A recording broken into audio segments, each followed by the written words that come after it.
Hello नमस्कार, मैं दीपिका सेठ आप सभी लोगों का अपने चैनल पर स्वागत करती हूँ। यूपी टेट 2026 के एग्ज़ाम में एक ऐसा टॉपिक है, मतलब कि जो भी मैं क्लास लूँगी उसमें सारे टॉपिक ऐसे होंगे जिससे क्वेश्चन डायरेक्ट आएंगे। ठीक है, तो उसमें से एक इम्पॉर्टेंट टॉपिक है जो कि बाल विकास और शिक्षण के अंतर्गत आता है, वो है थॉर्नडाइक के सीखने का नियम। इससे एक क्वेश्चन, दो क्वेश्चन आपके पक्के रहेंगे। ठीक है, तो आइए देखते हैं इसको। तो थॉर्नडाइक के सीखने का नियम, इन्होंने संबंधवाद, एसआर सिद्धांत का एक विश्लेषण हम इस वीडियो में देखेंगे। ठीक है, जो कि इन्होंने दिया है। देखिए, संबंध स्थापित करने के लिए किन चीज़ों की ज़रूरत होती है? वो चीज़ है आपका एक उद्दीपक, जिसको इंग्लिश में स्टिमुलस कहते हैं, और एक होती है प्रतिक्रिया, कि स्टिमुलस को देखकर जो प्रतिक्रिया होती है उसी से संबंध बनते हैं। ठीक है, उसी से एक संबंध बनता है, उसी को कहते हैं क्या? संबंधवाद। ठीक है, अब उद्दीपक को अगर हम थोड़ा सा समझाने की कोशिश करें तो व्यक्ति के सामने एक विशेष स्थिति जो उसे प्रेरित करती है। व्यक्ति के सामने एक विशेष स्थिति जो उसे प्रेरित करती है, किस चीज़ के लिए? कि उद्दीपक की प्रतिक्रिया का विशिष्ट व्यवहार। ठीक है, कि जैसे हम लोग क्या कोई चीज़ देखते हैं तो होता है ना कि अगर कोई अच्छा कपड़ा ही पहन लेता है तो कहते हैं कितना अच्छा कपड़ा पहना है, काश मेरे पास भी होता। तो हम उसी में का ढूंढने का क्या करते हैं? प्रतिक्रिया स्टार्ट कर देते हैं कि हम ऐसे ही वैसे ही कपड़ा पहनेंगे जैसे उसने पहना था। तो ये तो कॉमन साफ है, जैसे कि एग्जाम्पल मैं दे रही हूँ। ऐसा हर चीज़ सीखने के लिए होता है। हर चीज़ सीखने के साथ कुछ ना कुछ आपका उद्दीपक आप देखते हैं, आपके जीवन में स्टिमुलस आते हैं जिस पे आप रिस्पॉन्स करते हैं। ठीक है, आगे दिया है कि इसी के बारे में थॉर्नडाइक ने कहा है कि learning is connecting the mind is man's connection system, EL Thorndike. ठीक है, थॉर्नडाइक का कभी कभी पूरा नाम भी पूछ देता है, तो उनका पूरा नाम है ईएल थॉर्नडाइक। ठीक है, इसको आप ध्यान में रखिएगा, ये परिभाषा भी ध्यान में रखिएगा। उसको अगर हिंदी में कहें तो अर्थ क्या है उसका? सीखना संबंध स्थापित करता है। यह स्नायु मंडल में विशिष्ट उद्दीपकों और प्रतिक्रियाओं के बीच स्थापित होता है। ठीक है, इसने संबंधवाद के बारे में बताया। अब हम आगे बात करेंगे कि यहाँ पे उन्होंने कैसे स्टिमुलस को के प्रति प्रतिक्रिया को इन्होंने बताया है, उनका प्रयोग के बारे में। जो थॉर्नडाइक ने बिल्ली के ऊपर प्रयोग किया था उसके बारे में बात किया था। तो उन्होंने सबसे पहले एक क्या किया? परिस्थिति स्थापित की, जिसमें उन्होंने एक भूखी बिल्ली को क्या किया? एक खाली पिंजरे में बंद कर दिया।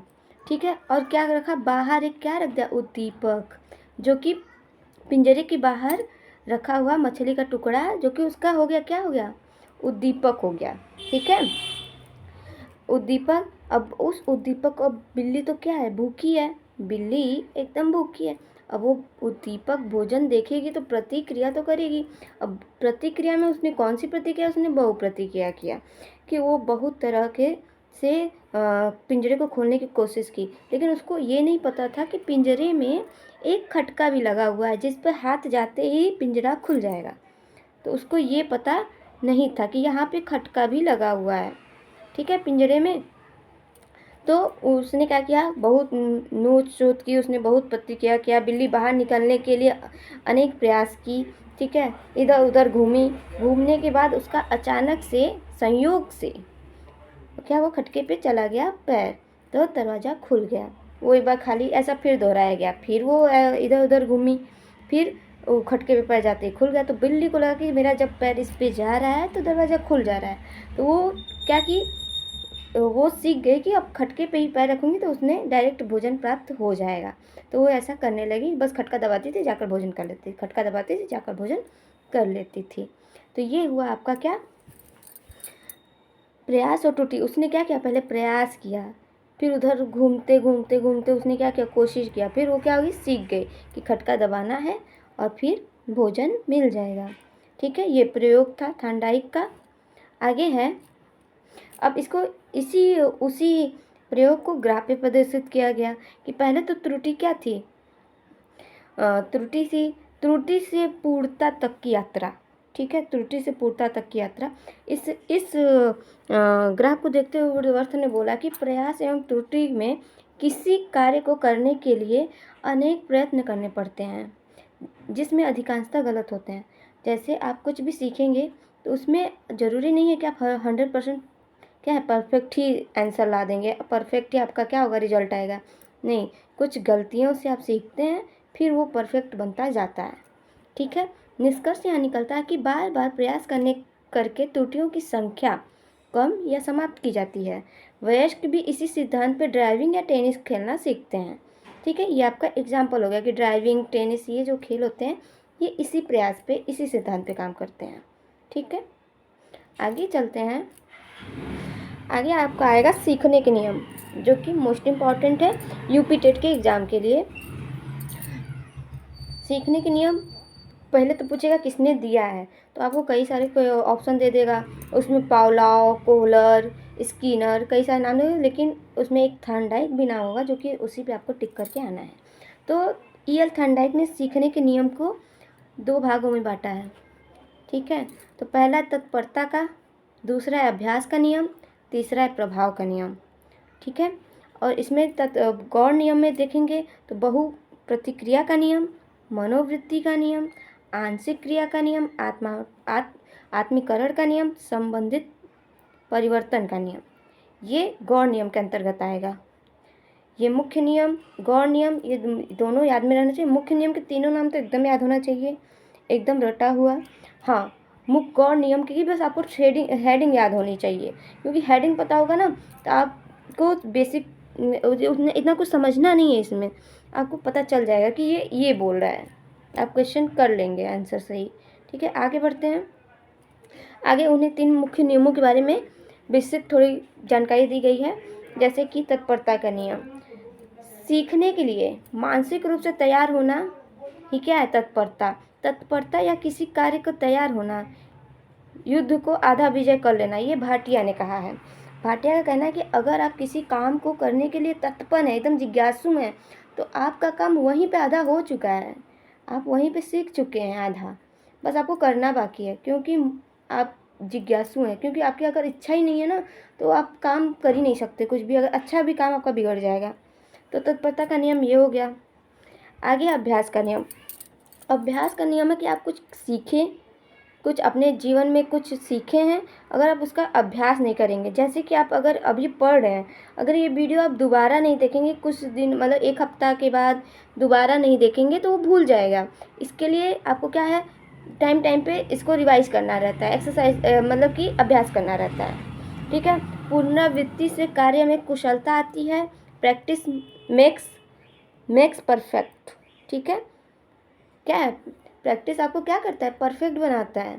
तो जैसे साइकिल चलाना, शुरू में तो कैसे साइकिल चलाते हैं, सीधे से चला भी नहीं पाते हैं, चलाने के लिए फिर सहारा चाहिए होता है, फिर गिरते हैं, पड़ते हैं, फिर बाद में क्या होता है, सीख जाते हैं, क्योंकि बार बार प्रयास करते हैं उसका, हम लोग बार बार क्या करते हैं, अभ्यास करते हैं।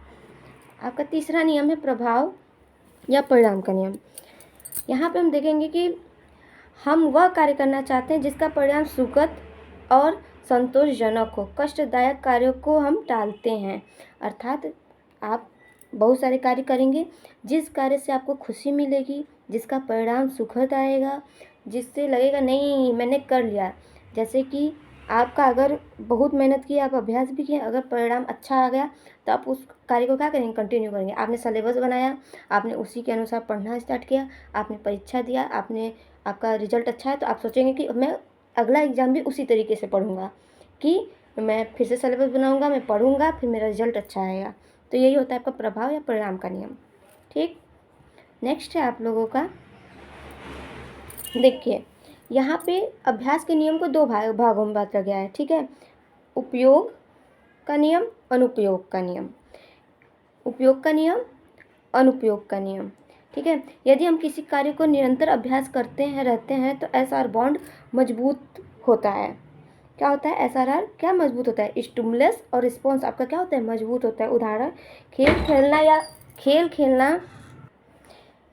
खेलना या गणित का प्रश्न हल करना। ठीक है, ये उपयोग का नियम हो जाएगा। अगर अनुपयोग में देखा जाए तो सीखे हुए कार्य को लंबे समय तक अभ्यास न करने पर हम उसे भूल जाते हैं। SR बॉन्ड क्या होता है, आपका कमज़ोर हो जाता है, आप भूल जाते हैं कि आप किससे सीखे थे, क्या सीखे थे।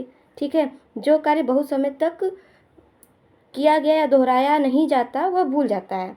ये लाइन भी आप लोग याद कर रखिएगा, डगलस एवं हॉलैंड के द्वारा। ठीक है, ये लाइन भी आप लोग याद रखेंगे। तो उपयोग अनुपयोग का नियम याद हो गया।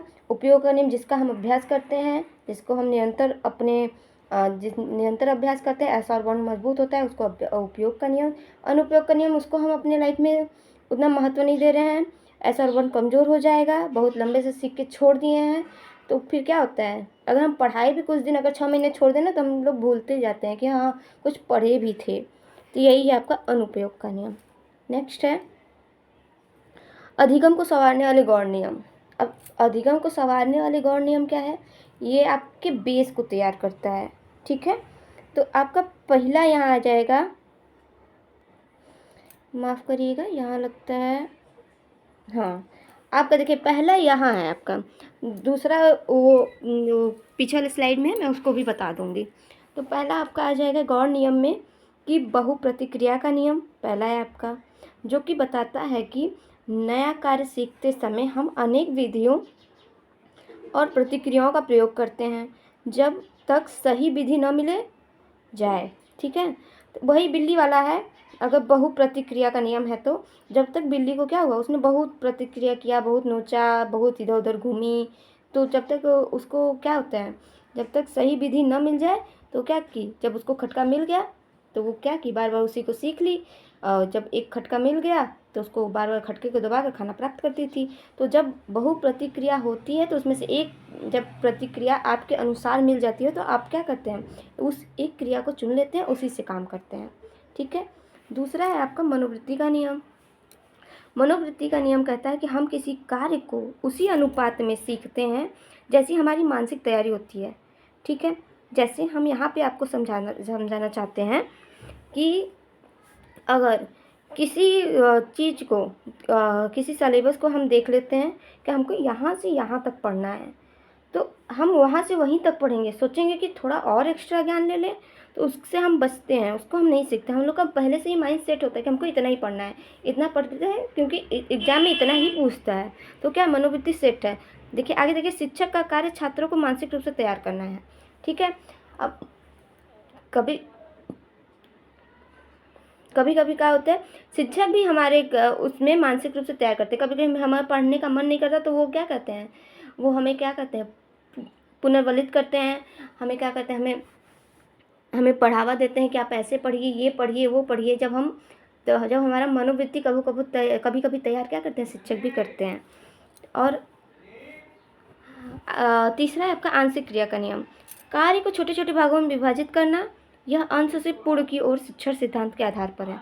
ठीक है, तो जब हम कोई कार्य करते हैं, जैसे कि अगर हम यूपी टेट का सिलेबस देखें तो वो 5 भागों में बटा है, जिसमें से बाल विकास शिक्षण शास्त्र, हिंदी, संस्कृत, इंग्लिश जिसका भी होगा, और पर्यावरण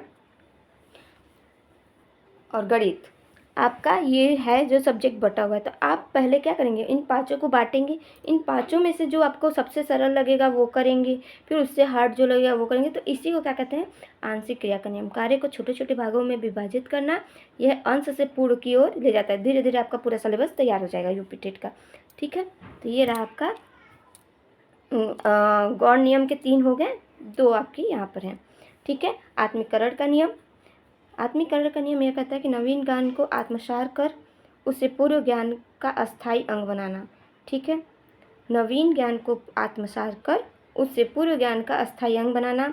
शिक्षक नई बात सिखाते हैं, उसका संबंध पुरानी सीखी बात से जोड़ते हैं। ठीक है, कि हम कुछ पुरानी बात सीखे हैं, कोई भी चीज़ हम जो अपने पुराने जीवन में किए हैं, अगर कुछ नया सीखने को होता है तो हम पुरानी सीखी हुई चीज़ को, जैसा है कि स्कूटी चलाने को लोग कहते हैं साइकिल चलाने जैसा है, तो हम साइकिल चलाने वो बात सिमिलर तो नहीं है लेकिन तब भी जोड़ते हैं कि हम साइकिल अगर चला लेते हैं तो स्कूटी भी चला लेंगे। ऐसे ही होता है कि अगर आप 10th में क्या कहते हैं, फिजिक्स पढ़े हैं, ठीक है, 10th में या इंटर में आप फिजिक्स पढ़ रहे हैं, मैथ भी लिए हैं, तो आपको उसमें क्या करेगा, सहायता प्रदान करेगा। ठीक है, मतलब कि ये दोनों कनेक्शन दे रहे हैं कि आपका पूर्व ज्ञान नवीन ज्ञान जोड़ रहा है एक दूसरे से। ठीक है। संबंधित परिवर्तन का नियम, पहले की गई क्रिया को दूसरी स्थिति में उसी प्रकार करना। बदलती परिस्थिति बदलती है लेकिन प्रतिक्रिया का स्वरूप वही रहता है। ठीक है, जिसमें है परिस्थिति ए, परिस्थिति बी। परिस्थिति आपकी कुछ भी हो लेकिन प्रतिक्रिया क्या होगी, सेम होगी। तो ये होता है आपका संबंधित परिवर्तन का नियम। अब देखिए, सीखने के अन्य महत्वपूर्ण नियम भी हैं, जिसमें है उद्देश्य का नियम। ठीक है, उद्देश्य के नियम के अंतर्गत हम पढ़ते हैं कि कार्य हमारा उद्देश्य पूरा करता है तो हम शीघ्र सीखते हैं। उद्देश्य जितना प्रबल, तत्परता उतनी अधिक। ठीक है, अगर उद्देश्य आपका है कि मुझे यूपी टेट में 130 नंबर लाना है तो उतना तत्पर रहना पड़ेगा, और उसी तत्परता से के अनुसार आपका 130 के नियर अबाउट नंबर आ भी जाता है। तो आप जैसा सोचेंगे, जैसा उद्देश्य रखेंगे, आपको वैसा मिलेगा। ठीक है, दूसरा है आपका परिपक्वता का नियम। परिपक्वता का नियम कहता है कि शारीरिक और मानसिक परिपक्वता अनिवार्य है। अब यहाँ पे एग्जाम्पल भी है कि जैसे 10 वर्ष के बालक को नक्षत्र विज्ञान पढ़ाना व्यर्थ है। ठीक है, आप अपने परिपक्व अवस्था में ही वही काम कर सकते हैं जिस एज में आप हैं। अगर आप अभी 10 वर्ष के हैं और आप नक्षत्र विज्ञान पढ़ाना चाहते हैं तो व्यर्थ है। ठीक है, नक्षत्र विज्ञान पढ़ाने के लिए मैक्सिमम आयु आपकी 25 से एबव होनी चाहिए, परिपक्वता होना चाहिए, तब आप आज आप यूपी टेट का एग्ज़ाम देने के लिए परिपक्व हैं, तभी आपसे वो एग्ज़ाम लिया जा रहा है। ठीक है, ना कि अब अच्छा आप यहाँ तक पहुँचकर आपसे ये कोई कह दे कि आप जाके कुछ और करिए, आपके जो अनुसार नहीं है।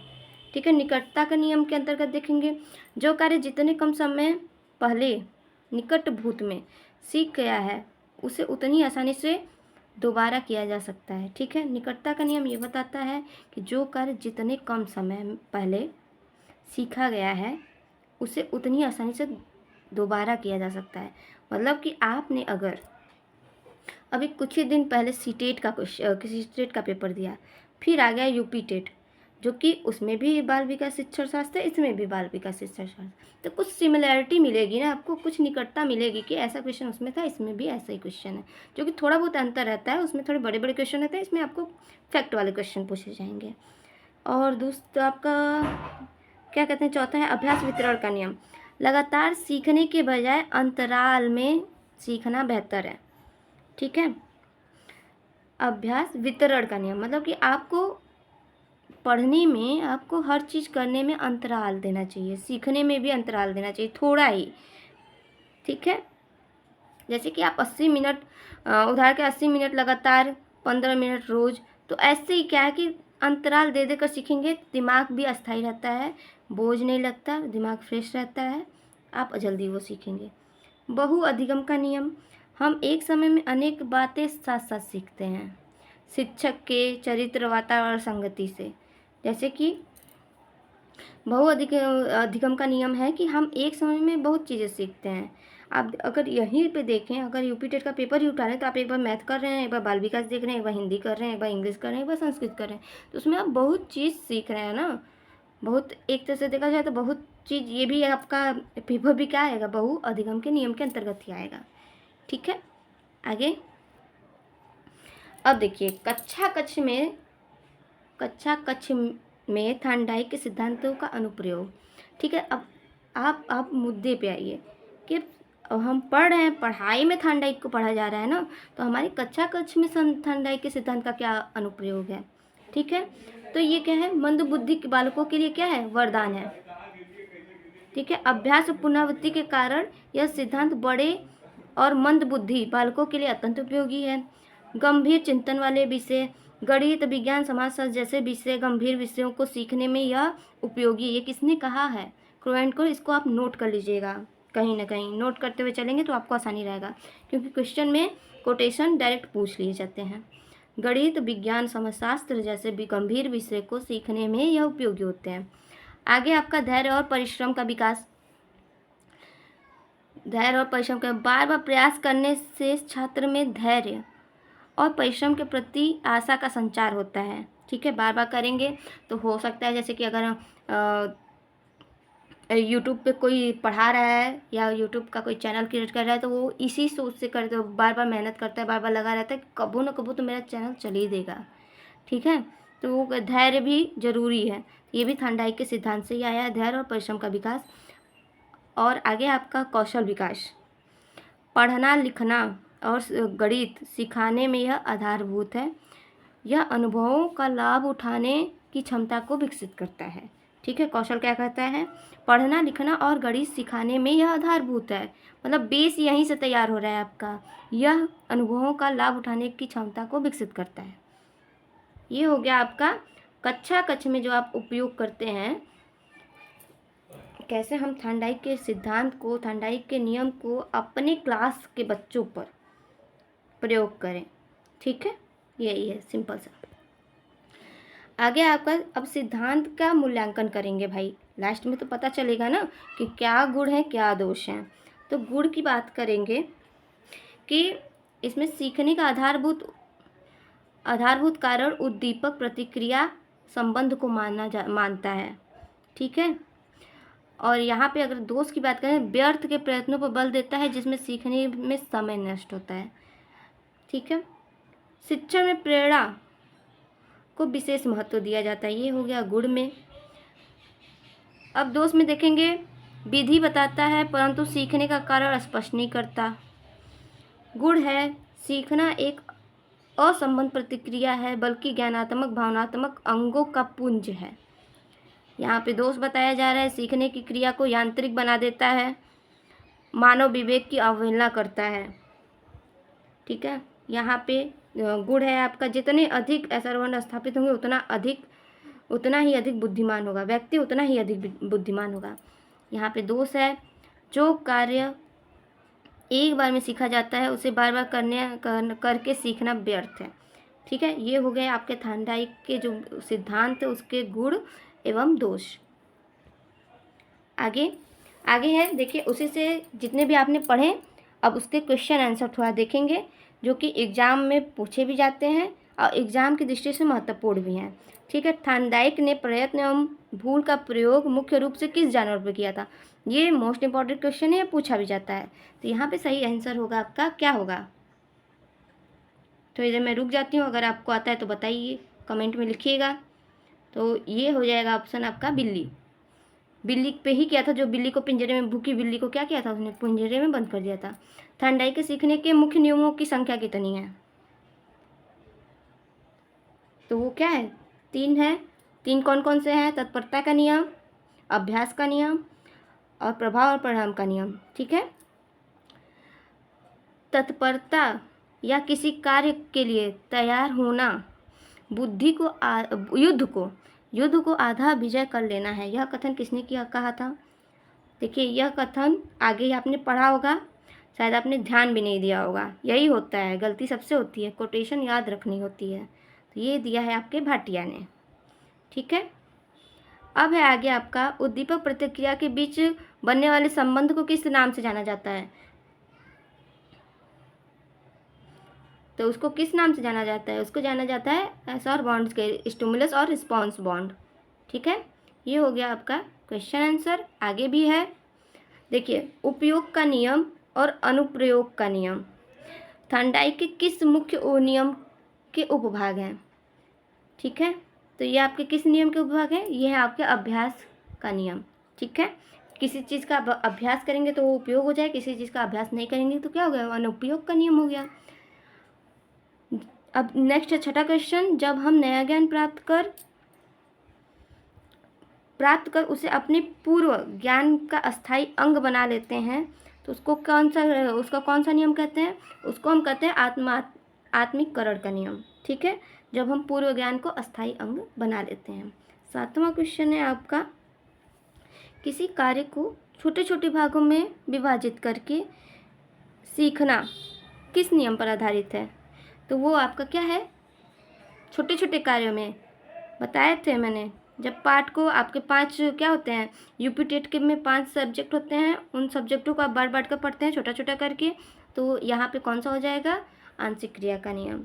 ठीक है, नेक्स्ट है आपका क्वेश्चन 8वां, क्रो एंड क्रो के अनुसार यह सिद्धांत किन विषयों को सीखने के लिए सर्वाधिक उपयोगी है, तो यह सिद्धांत सीखने के लिए गणित, विज्ञान, समाजशास्त्र, ये सब सीखने के लिए क्या है, उपयोगी है, ये क्रो एंड क्रो ने कहा है।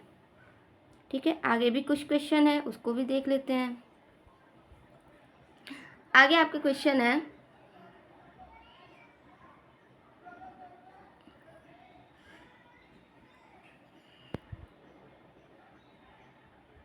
आगे आपके क्वेश्चन है 9वां, थॉर्नडाइक के सिद्धांत का एक प्रमुख उद्देश्य क्या है? थॉर्नडाइक के सिद्धांत का एक प्रमुख दोष क्या है? ठीक है, तो ये क्या करता है? प्रमुख दोष बताना है। यह प्रेरणा में बल देता है? हाँ देता है। यह सीखने की प्रतिक्रिया को यांत्रिक बना देता है? इस पे बाद में देखते हैं। यह मंद बुद्धि बालकों के लिए उपयोगी है? हाँ है। ये एसआर बॉन्ड बनाता है, संबंध बनाता है? हाँ बनाता है। इसमें से गलत कौन सा है? यह सीखने को यांत्रिक बना देता है। ठीक है, और 10वां आपका है learning is connecting the mind is man's connection system. यह कथन किसने कहा है? तो ये कथन आगे ही पढ़ेंगे, आगे ही मतलब स्लाइड में है, आपको मिलेगा। तो ये कथन E.L. थॉर्नडाइक ने कहा है। ठीक है, तो ये रहा आज का वीडियो, जो कि ये E.L. थॉर्नडाइक पे पूरा है। यूपी टेट स्पेशल है, 2026 के लिए महत्वपूर्ण है, इसमें से क्वेश्चन पूछे जाते हैं। ठीक है, अगर वीडियो अच्छी लगे तो लाइक शेयर सब्सक्राइब ज़रूर करिएगा, क्योंकि आपका एक लाइक, एक शेयर, एक सब्सक्राइब मेरे लिए बहुत है। धन्यवाद।